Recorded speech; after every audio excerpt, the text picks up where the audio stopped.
How you doing, everyone? Today we're going to be ranking the killers in Dead by Daylight based on how fun they are to go against. We'll be judging them on factors such as counterplay, power uniqueness, etc. Without further yapping, let's get into it.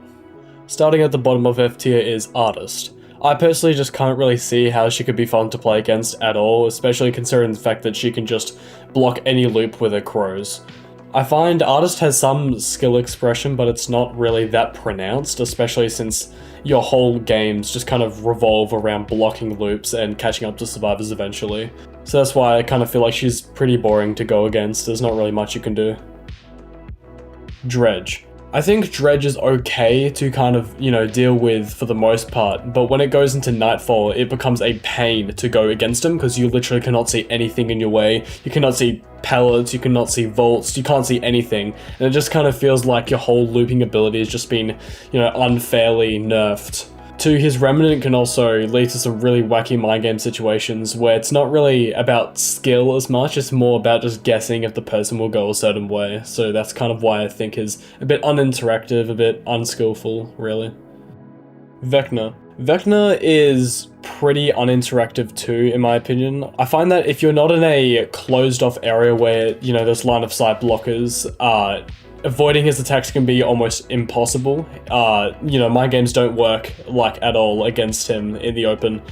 But even if you are in a tile or a closed area where he can't directly see lots of the time, he can still block off obstacles lots of the time, preventing you from actually, going to a pallet, because if you do, he's just gonna, use his power against you. You can escape him, but it's just, lots of it is just mind games and dependence on the map RNG rather than, actual skill and fun. My main issue with Jason is not really his mobility, but instead his main method of offense.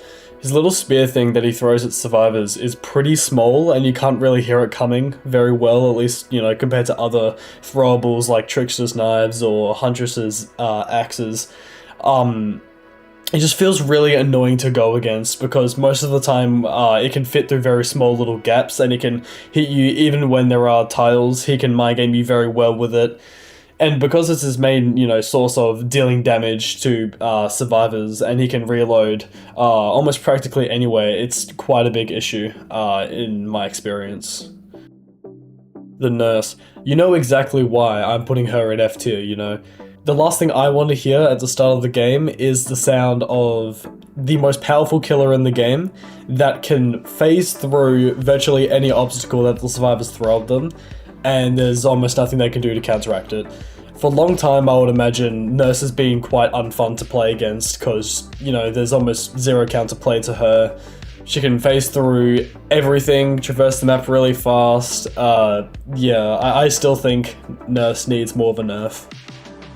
Spirit is mostly fine until you get injured, because when you're not injured, you don't make any grunts of pain unless you have Iron Will, which is literally the whole counter to Spirit.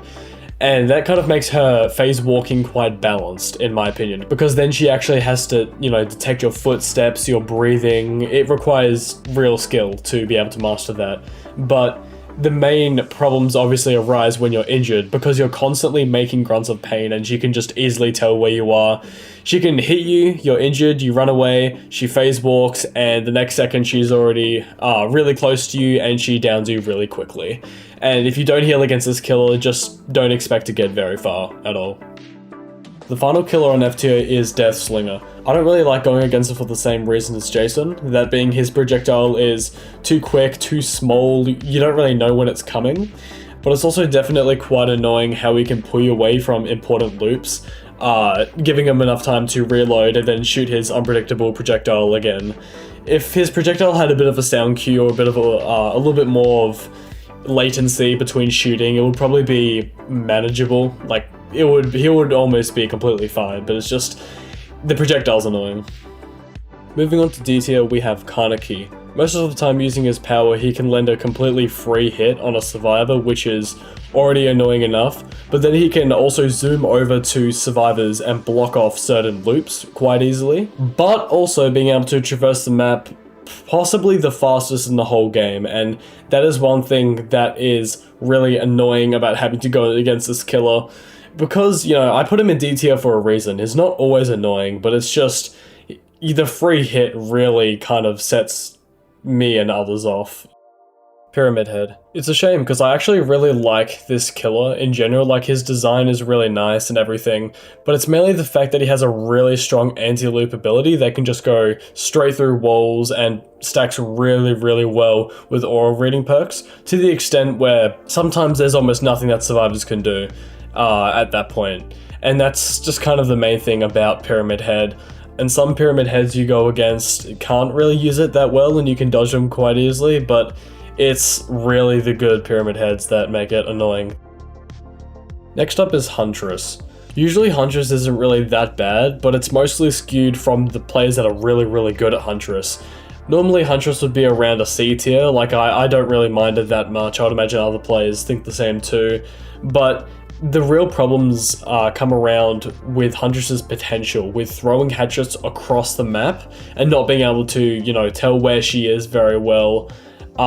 They can just hit you out of nowhere, and that is definitely not fun to go against at all. Hag, in my opinion, is just Trapper but worse.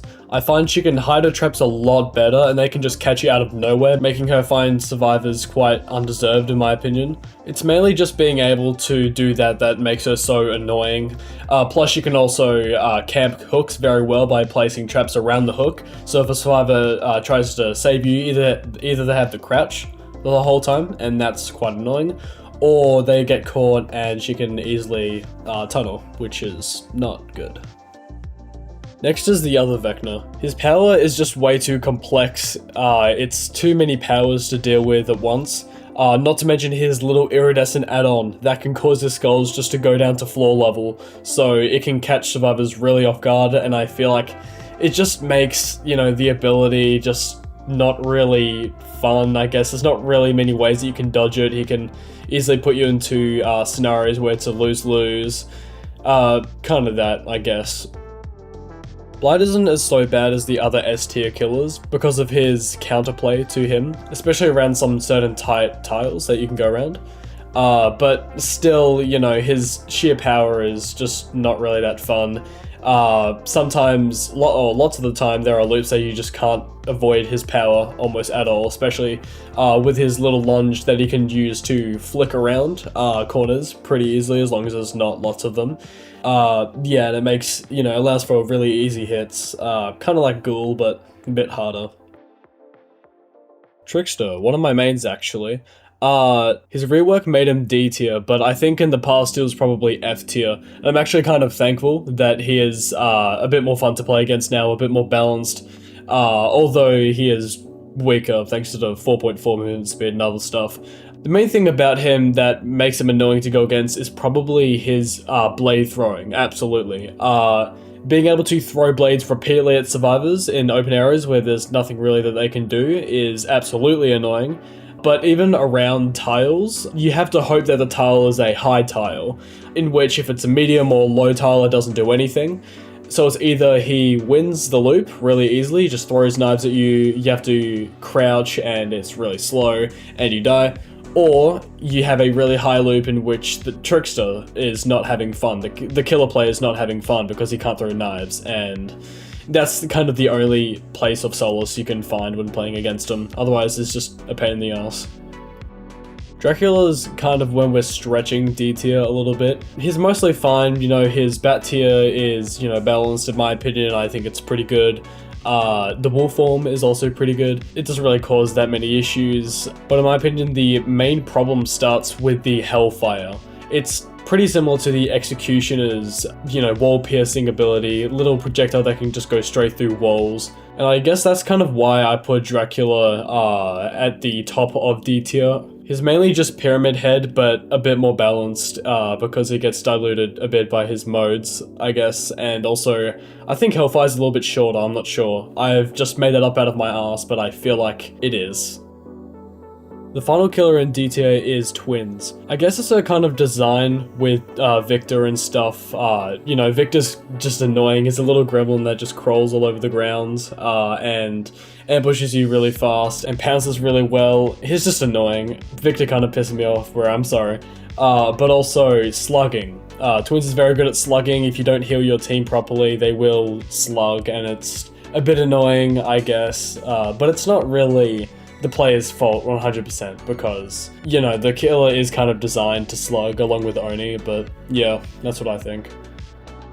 Demogorgon, the first killer of C tier. This is when killers start to get more balanced, they're mostly fine with the gameplay and they're not too bad to go against. Demogorgon's map traversal is pretty good, I guess. I like his undetectable, it's quite nice. It can lead to some pretty good spooks. You can also shred them apart yourself as survivors and potentially with other people to get rid of them. So in my opinion, it's pretty balanced. His little dash though, it's a little bit annoying, I guess. It's kind of like, you know, Wesker's dash or a ranged ability, but it's pretty fast and it is definitely powerful and efficient on some particular loops. Sometimes it can be annoying, sometimes it's not. It's kind of a 50-50, so that's what I think on Demogorgon. Funny enough, I can only say bad things about Clown. His ability to throw bottles that can invigorate him and make him faster whilst also throwing bottles that can slow survivors down makes it feel like the distance between the survivor and Clown closes really quickly, because it sort of does. But also sometimes it's not really that big of an issue. Sometimes there's a pallet nearby for the survivor or whatever, so it only reduces the effectiveness of loops a certain amount, so that makes them quite tolerable. Plus you can also maybe grab his piss bottle and you can get free haste from it, which is also a little bit fun too, so. Bubba can be both good and bad. Good as in, you know, looping him around tight objects and the possibility of him hitting the edges and not being able to catch up to you very well. Kind of even loop power, I would say. And bad things being the really strong ability to tunnel and go in basement and down you instantly when there's no loops nearby and there's almost no hope or any objects or whatever. So I would say Bubba's quite balanced in the possibilities that he can do to make the game more or less fun. Unknown. I think his power is pretty unique and also fun, that being having to look at him to cleanse the infection that you're under, when he hits you with his little bouncy projectile. Yeah, too, also the bounciness of the projectile is also quite funny. It can lead to some pretty wacky hits. However, there is a bit of a burden with this power, and that is being forced to look at the unknown can be somewhat annoying at sometimes. Plus, the area of effect of Unknown's projectiles can sometimes lead to some hits that feel a bit unfair on the survivor that got hit, because there's almost nothing that they could do at a certain loop or whatever. The play can be a bit interesting sometimes, because with her corrupted vomit, or whatever it's called, plus also you just kind of have to accept that you are injured the whole game, because if you do cleanse yourself then she will become overall more powerful. But also at the same time she's not really that bad. I mean, you can cleanse yourself if you really want to, and you want these sounds of vomiting from the survivors to stop. I just think it's pretty chill, I guess. Like, being injured the whole game can be annoying, sometimes it's not really that bad. Yeah. In my opinion, Pig is probably one of the most average killers in Dead by Daylight. She has a dash ability which is useful, she can go stealth, and she can apply some pressure using her reverse bear traps. There's nothing really bad about her, like her dash is pretty skillful to use, there's some counters to it. Her stealth is obviously quite good, but it's not broken, and her reverse bear traps are pretty interesting and unique, I gotta say, but they don't really cause that many issues. They're actually probably more fun to go against. Doctor. Personally, I find his power to be quite tolerable, despite the constant screaming and location revealing, plus also the loop shutdown, potentially, because he could just stop you from vaulting, stop you from throwing pallets. But I think it's honestly a pretty engaging power, because sometimes you can get to a obstacle in time, sometimes you can't. He also gets slowed down when he uses his shock, so it's kind of a, you know, a win or a lose and a win. There's only a chance that he can kind of get you in that loop. I also like the horror element of Doctor 2. I think it's pretty engaging, but it can also be pretty distracting. Overall pretty even, I would say. For Skull Merchant, I don't really go against her that often because barely anybody plays her. But I would say she has some pretty good potential, especially if you use certain add-ons or if you swap the rotation of drones. She could be quite a formidable foe to go against. However, I find the undetectable status effect given after she places a drone is quite fun. She can sneak up on you, it can be quite scary. Getting to disarm the drones is also quite fun to do. It's a nice little side hustle that you can do. So yeah, I guess it's her unique power that makes her more tolerable despite her pretty good potential, I would say. Houndmaster is quite similar to Skull Merchant in terms of how often I see her, that being not a lot. But I think versing Houndmaster is quite entertaining. Her dog can grab you and restrict you, and she can also kind of flex by doing something like breaking a pallet whilst you're grabbed and you can't really do much. That's probably the more boring part of Houndmaster, but the more engaging part of Houndmaster is getting to dodge the dog. So it's either you get caught and you feel a bit worse, or you don't get caught and you feel rewarded. And usually that's around like a 60% to 40% chance, like 60% chance to be grabbed around a loop. Also, her chase music is kind of a banger too, so I'm not rating her purely on just if you win or not. Her chase music is pretty fire. Sadako overall is pretty chill, I would say. The fact that she can go invisible during a chase and pull up some crazy mind games is pretty fun to go against, although it can be somewhat frustrating at times. Plus also the little TVs that go across the map, having to pick up a tape, walk across the map. Although it does buy time for the killer and is a little bit boring sometimes, I think it's overall a pretty fun, interactive little game that you get to do. Otherwise you get moried by the killer, and Sadako's mori is also pretty nice too. When I get condemned, I don't necessarily feel like bad, I just kind of laugh because A, the mori's more like subtle, it's more chill, but also B, it's like it's my own fault, you know, it's just a bit funny. But this is obviously assuming that the Sadako playing is not doing the really boring play style of teleporting to TVs, building up condemned, and then instantly moring other people.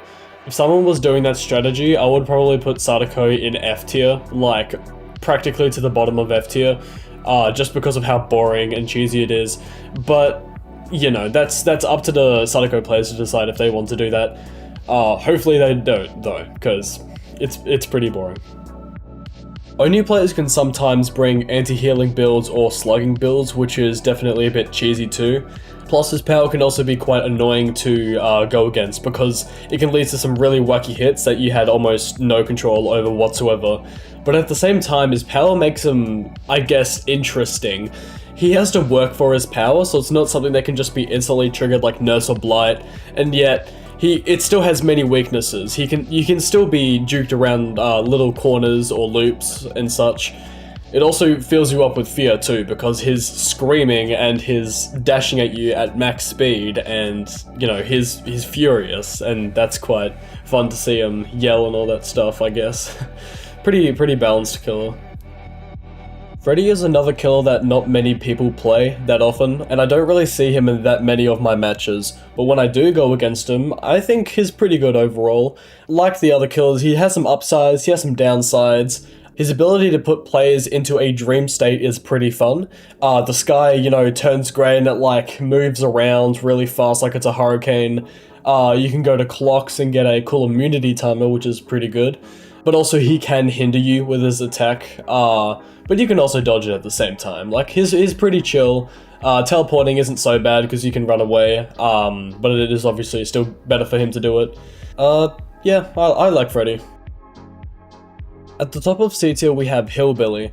Personally, I believe that Hillbilly's counterplay when looping is pretty fun. He can either, you know, he can wait at the top side of a loop, and he can come down either side, and it's a bit mind gamey, but also it requires some skill from both sides.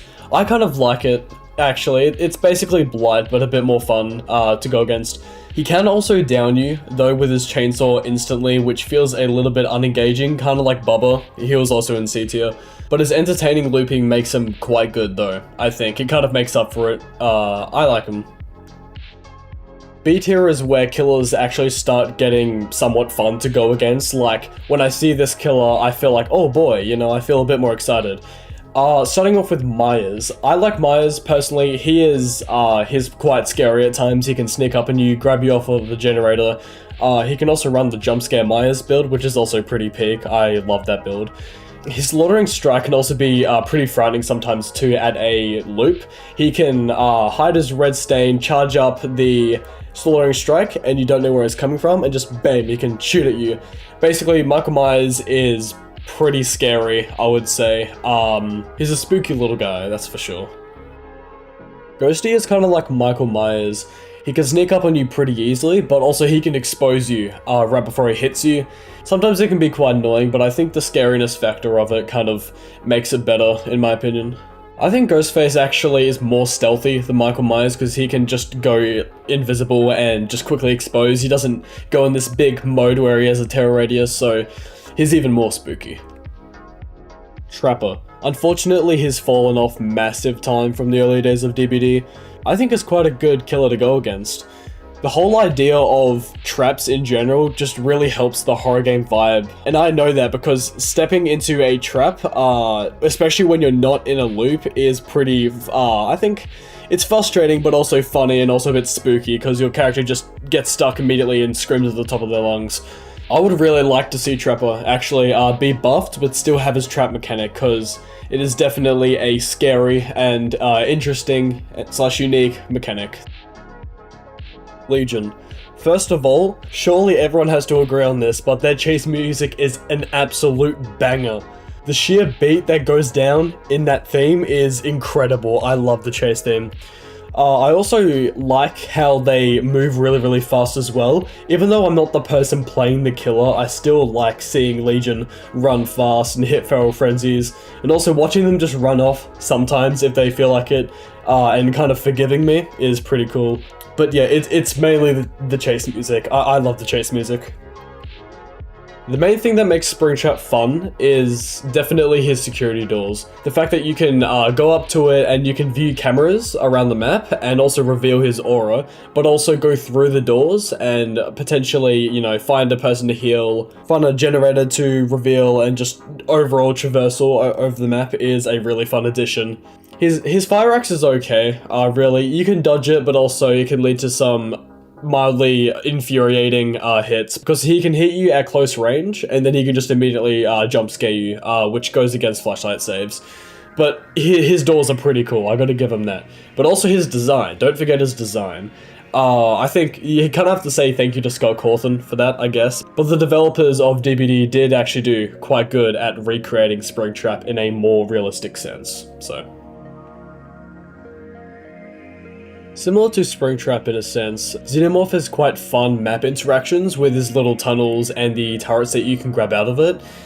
Who doesn't like burning a killer with fire? I mean, that's kind of fun. Plus also his chase theme, even though it's quite simple to be honest, it is also quite a banger. And I guess, yeah, it's also Xenomorph's design. Like Springtrap, his alien look, his like scales on him, his black scales, that makes him look much more unique compared to the other killers in this game, so that's what I like about Xenomorph. I like going against him. Chucky kind of gets comedic value from being the shortest killer in the game. Like, he's so short that he has these little footsteps that go underneath where he is, around a medium length tile. You just get to see these little footsteps. But also, interactivity wise, his slice and dice is also pretty cool. It's quite strong, but it's also dodgeable at the same time, because he can't turn too quickly with it. Kind of like Hillbilly, I guess, but to less of an extent. And 2, his chase music is also quite good. It's not the best chase music in the game, that's for sure. There's still like much more bangers, but it really captures the feeling of a chase quite well, in my opinion. Singularity's camera mechanic is quite nice in my opinion. Being able to go to the 3D printers around the map and print one of those remote things that can get rid of his infection on your back is pretty neat. The fact that you can also get rid of his cameras by using the what seems to be EMP type shock thing on that remote is very nice too. It offers some good counterplay. I guess it's mainly just the observation part of Singularity that makes him a bit challenging, but also more fun and engaging to go against, because then you have to kind of stealth around the map a bit more and be strategic with your placing and timing. Some players may call Knight a bit boring, but I personally think he is actually quite fun. He can't summon more than one guard to patrol or chase someone at a time, so it's not like he's gonna send all of his guards out and everything's gonna go into chaos. But yeah, it's mainly the guards that make it more interesting. It gives you something to run from, be scared from. You can collect the, I think the standard, and it can give you endurance and haste for a little bit, which is also pretty cool. Knight also being able to zone you into certain areas, although, you know, if you're on the opposing end, it doesn't feel as good. It's still like, you have to reward the Knight for being able to pull that off. It's pretty fun. I also gotta give him credits for looking pretty tough with his armor too. That's something to note. I love how Nemesis is just this giant tyrant that just follows you throughout the map, having this giant whip that glows a really nice dark blue, even though in the Resident Evil games he was much bigger than he is now. His chase music is also a banger, I gotta say. His zombies are okay, I guess. Like, they mostly just piss me the fuck off. Like, I'm gonna be dead honest, but at least you can pallet stun them. You know, you're not forced to be with them the whole time. Zombies are definitely the worst part though. I love how Nemesis looks like all over. With Pinhead, some of it comes from novelty because Pinhead was removed in 2024 and is still played like a good amount, but it's just like, it's a rare character that has been gone for a little while. But in terms of his power, I like how it punishes survivors, but not too much. It does slow them down, but it doesn't prevent them from dropping pellets or still moving as a whole. Plus, being able to break it on objects is also quite entertaining too, because if you're around a wall, you can just snap basically all of the nails off of you. And regarding the little box that can spawn somewhere randomly on the map, it gives a good little objective to both the survivor and killer to kind of find it and either deactivate it or activate it, because otherwise the chain hunt will start, which is probably just more annoying. I don't think anyone likes the chains constantly coming at them, stopping them from cleansing hex totems and stuff like that. Now, A tier is where the killers are actively fun to play against. You don't always have to feel like happy playing against them really, but it's just, these killers, in my opinion, are just fun. Their design is very good. Starting off with Wraith. Wraith is a stealth killer, so obviously he gets some points on my ranking. He can also go invisible, which can lead to even better stealth. Yeah, thinking about it, it's probably almost entirely his invisibility that makes him really fun. You can stun him when he's invisible to stun him for a very long time with a pellet, and also just watching him from a distance come closer and closer is just really fun, I guess, to experience. To like how it's so simple, it just makes him nice and not cluttered. I love this killer personally. I played him for quite a while. He's very nice. Even though Krosua's a little bit complicated to play and also to counter, her infection mechanic specifically is quite nice for survivors because they can just pick up a little cool glowing mushroom on the ground that spawns all over the place. They can eat it and it passively goes down over time, which I find kind of satisfying. Her little head form too is also really menacing and gruesome. I love seeing the head fly straight towards me and then she has to go back into her body form to infect me. So it's not like really overpowered. The only real bad thing I could see about playing against Krosua is probably her head form. Her head form can be a little bit overpowered at times, but also you can counter it if given the right RNG. And the number one most entertaining killer in Dead by Daylight is absolutely Wesker. His chase theme is, I think it's the best chase theme in the whole game, even surpassing Legion. B, his attack or power is strong, but also pretty fun. He can just dash all across loops and grab you. 3, his Ouroboros infection is also quite nice, having to go to a supply crate and spray it off of you, otherwise it gives you 4% hindered, which is actually pretty unique for an infection. And D, it's Wesker. He has a really cool slick back, he has a really cool kind of formal feel to him. His little suit is also pretty good, and his sunglasses. You have to mention the sunglasses. But I love Wesker.